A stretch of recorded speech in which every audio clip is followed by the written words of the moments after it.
The light projected on the situation by Mrs. Fisher had the cheerless distinctness of a winter dawn.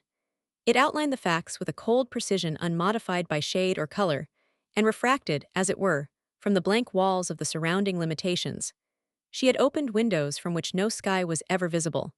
But the idealist subdued to vulgar necessities must employ vulgar minds to draw the inferences to which he cannot stoop, and it was easier for Lily to let Mrs.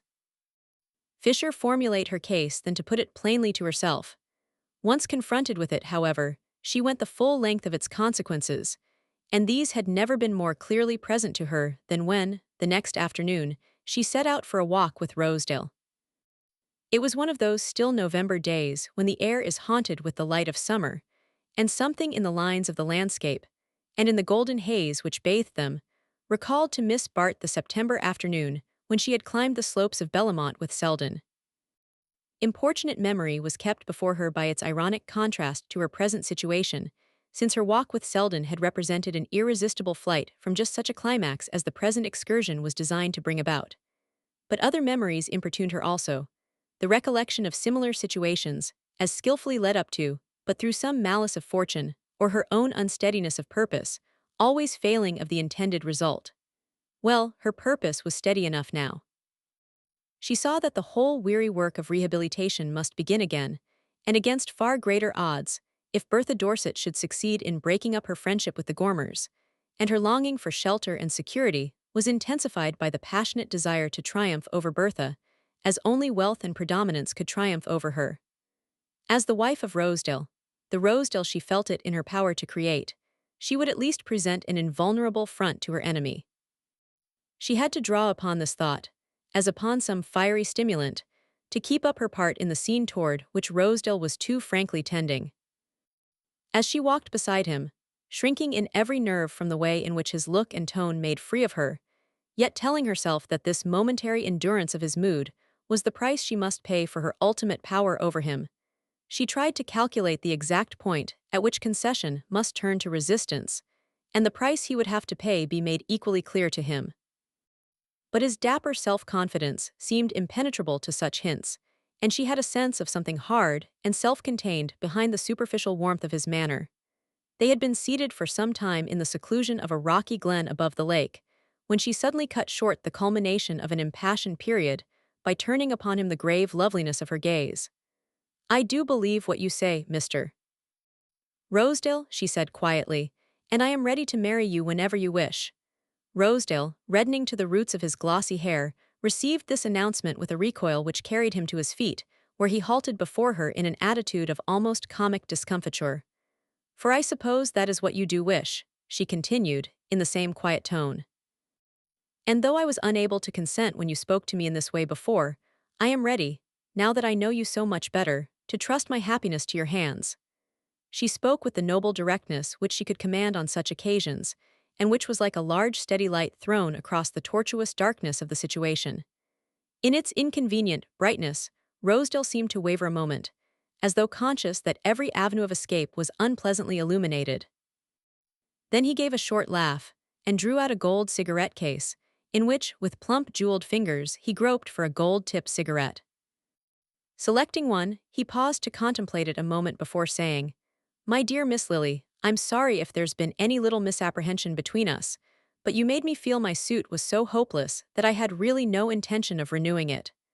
Lily's blood tingled with the grossness of the rebuff, but she checked the first leap of her anger, and said in a tone of gentle dignity, "I have no one but myself to blame if I gave you the impression that my decision was final."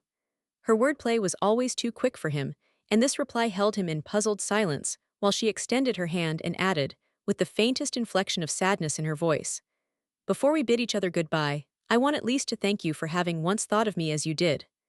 The touch of her hand, the moving softness of her look, thrilled a vulnerable fiber in Rosedale. It was her exquisite inaccessibleness, the sense of distance she could convey without a hint of disdain, that made it most difficult for him to give her up. "Why do you talk of saying goodbye? Ain't we going to be good friends all the same?" he urged, without releasing her hand. She drew it away quietly. "What is your idea of being good friends?" she returned with a slight smile. "Making love to me without asking me to marry you." Rosedale laughed with a recovered sense of ease. "Well, that's about the size of it, I suppose. I can't help making love to you. I don't see how any man could, but I don't mean to ask you to marry me as long as I can keep out of it. She continued to smile. I like your frankness, but I am afraid our friendship can hardly continue on those terms. She turned away, as though to mark that its final term had in fact been reached, and he followed her for a few steps with a baffled sense of her having after all kept the game in her own hands. Miss Lily, he began impulsively, but she walked on without seeming to hear him. He overtook her in a few quick strides and laid an entreating hand on her arm. Miss Lily, don't hurry away like that. You're beastly hard on a fellow, but if you don't mind speaking the truth, I don't see why you shouldn't allow me to do the same. She had paused a moment with raised brows, drawing away instinctively from his touch, though she made no effort to evade his words. I was under the impression, she rejoined, that you had done so without waiting for my permission. Well, why shouldn't you hear my reasons for doing it then? We're neither of us such new hands that a little plain speaking is going to hurt us. I'm all broken up on you, there's nothing new in that. I'm more in love with you than I was this time last year, but I've got to face the fact that the situation is changed. She continued to confront him with the same air of ironic composure. You mean to say that I'm not as desirable a match as you thought me? Yes, that's what I do mean, he answered resolutely. I won't go into what's happened. I don't believe the stories about you, I don't want to believe them. But they're there, and my not believing them ain't going to alter the situation. She flushed to her temples, but the extremity of her need checked the retort on her lip, and she continued to face him composedly. If they are not true, she said, does that alter the situation? He met this with a steady gaze of his small stock-taking eyes, which made her feel herself no more than some superfine human merchandise. I believe it does in novels, but I'm certain it don't in real life. You know that as well as I do. If we're speaking the truth, let's speak the whole truth. Last year I was wild to marry you, and you wouldn't look at me. This year, well, you appear to be willing. Now what has changed in the interval? Your situation, that's all. Then you thought you could do better now. You think you can, broke from her ironically. Why yes, I do, in one way that is. He stood before her, his hands in his pockets, his chest sturdily expanded under its vivid waistcoat. It's this way, you see. I've had a pretty steady grind of it these last years, working up my social position. Think it's funny I should say that. Why should I mind saying I want to get into society? A man ain't ashamed to say he wants to own a racing stable or a picture gallery. Well, a taste for society's just another kind of hobby. Perhaps I want to get even with some of the people who cold-shouldered me last year, put it that way if it sounds better. Anyhow, I want to have the run of the best houses, and I'm getting it too, little by little. But I know the quickest way to queer yourself with the right people is to be seen with the wrong ones, and that's the reason I want to avoid mistakes.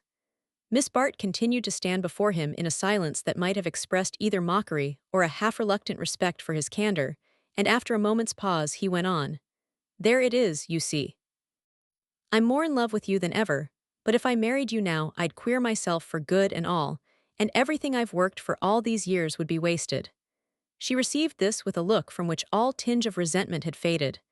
After the tissue of social falsehoods, in which she had so long moved, it was refreshing to step into the open daylight of an avowed expediency.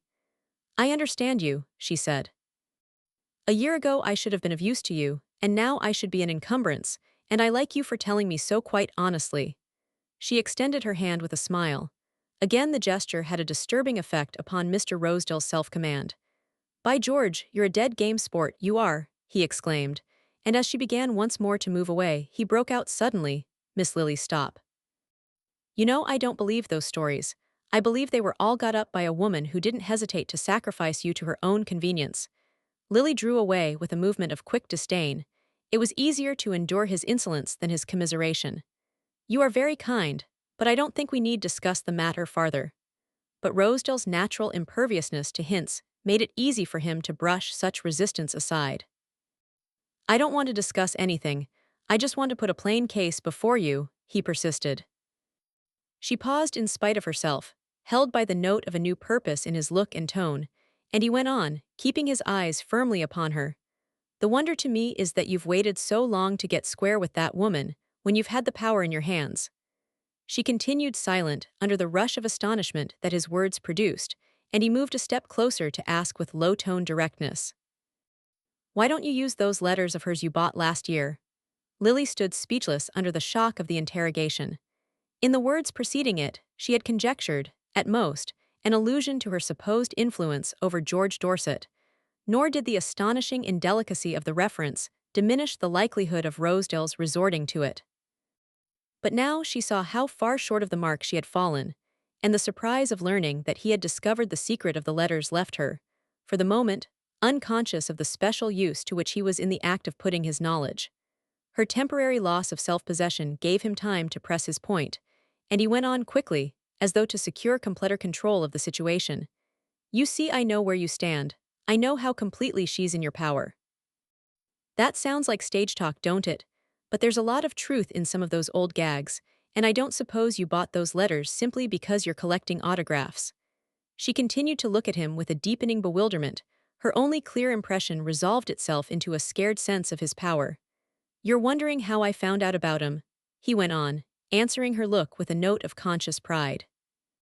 Perhaps you forgot that I'm the owner of the Benedict, but never mind about that now. Getting on to things is a mighty useful accomplishment in business, and I've simply extended it to my private affairs. For this is partly my affair, you see, at least it depends on you to make it so. Let's look the situation straight in the eye. Mrs. Dorset, for reasons we needn't go into, did you a beastly bad turn last spring. Everybody knows what Mrs. Dorset is, and her best friends wouldn't believe her on oath where their own interests were concerned. But as long as they're out of the row, it's much easier to follow her lead than to set themselves against it, and you've simply been sacrificed to their laziness and selfishness. Isn't that a pretty fair statement of the case? Well, some people say you've got the neatest kind of an answer in your hands, that George Dorset would marry you tomorrow if you tell him all you know and give him the chance to show the lady the door. I dare say he would, but you don't seem to care for that particular form of getting even, and taking a purely business view of the question, I think you're right. In a deal like that, nobody comes out with perfectly clean hands, and the only way for you to start fresh is to get Bertha Dorset to back you up, instead of trying to fight her. He paused long enough to draw breath, but not to give her time for the expression of her gathering resistance, and as he pressed on, expounding and elucidating his idea with the directness of the man who has no doubts of his cause, she found the indignation gradually freezing on her lip. Found herself held fast in the grasp of his argument by the mere cold strength of its presentation. There was no time now to wonder how he had heard of her obtaining the letters. All her world was dark outside the monstrous glare of his scheme for using them. And it was not, after the first moment, the horror of the idea that held her spellbound, subdued to his will. It was rather its subtle affinity to her own inmost cravings. He would marry her tomorrow if she could regain Bertha Dorset's friendship, and to induce the open resumption of that friendship and the tacit retractation of all that had caused its withdrawal, she had only to put to the lady the latent menace contained in the packet so miraculously delivered into her hands. Lily saw in a flash the advantage of this course over that which poor Dorset had pressed upon her. The other plan depended for its success on the infliction of an open injury, while this reduced the transaction to a private understanding, of which no third person need have the remotest hint. Put by Rosedale in terms of businesslike give and take, this understanding took on the harmless air of a mutual accommodation, like a transfer of property or a revision of boundary lines. It certainly simplified life to view it as a perpetual adjustment, a play of party politics, in which every concession had its recognized equivalent. Lily's tired mind was fascinated by this escape from fluctuating ethical estimates into a region of concrete weights and measures. Rosedale, as she listened, seemed to read in her silence not only a gradual acquiescence in his plan, but a dangerously far-reaching perception of the chances it offered. For as she continued to stand before him without speaking, he broke out, with a quick return upon himself. You see how simple it is, don't you? Well, don't be carried away by the idea that it's too simple. It isn't exactly as if you'd started in with a clean bill of health. Now we're talking, let's call things by their right names, and clear the whole business up. You know well enough that Bertha Dorset couldn't have touched you if there hadn't been, well, questions asked before, little points of interrogation, bound to happen to a good-looking girl with stingy relatives, I suppose. Anyhow, they did happen, and she found the ground prepared for her. Do you see where I'm coming out? You don't want these little questions cropping up again. It's one thing to get Bertha Dorset into line, but what you want is to keep her there. You can frighten her fast enough, but how are you going to keep her frightened? By showing her that you're as powerful as she is. All the letters in the world won't do that for you as you are now, but with a big backing behind you, you'll keep her just where you want her to be. That's my share in the business, that's what I'm offering you. You can't put the thing through without me, don't run away with any idea that you can. In 6 months you'd be back again among your old worries or worse ones, and here I am, ready to lift you out of 'em tomorrow if you say so. Do you say so, Miss Lily? He added, moving suddenly nearer. The words, and the movement which accompanied them, combined to startle Lily out of the state of trance subservience into which she had insensibly slipped. Light comes in devious ways to the groping consciousness, and it came to her now through the disgusted perception that her would-be accomplice assumed, as a matter of course, the likelihood of her distrusting him and perhaps trying to cheat him of his share of the spoils. This glimpse of his inner mind seemed to present the whole transaction in a new aspect, and she saw that the essential baseness of the act lay in its freedom from risk. She drew back with a quick gesture of rejection, saying, in a voice that was a surprise to her own ears, "You are mistaken, quite mistaken, both in the facts and in what you infer from them." Rosedale stared a moment, puzzled by her sudden dash in a direction so different from that toward which she had appeared to be letting him guide her. Now what on earth does that mean? "I thought we understood each other," he exclaimed, and to her murmur of "Ah, we do now," he retorted with a sudden burst of violence. "I suppose it's because the letters are to him, then. Well, I'll be damned if I see what thanks you've got from him.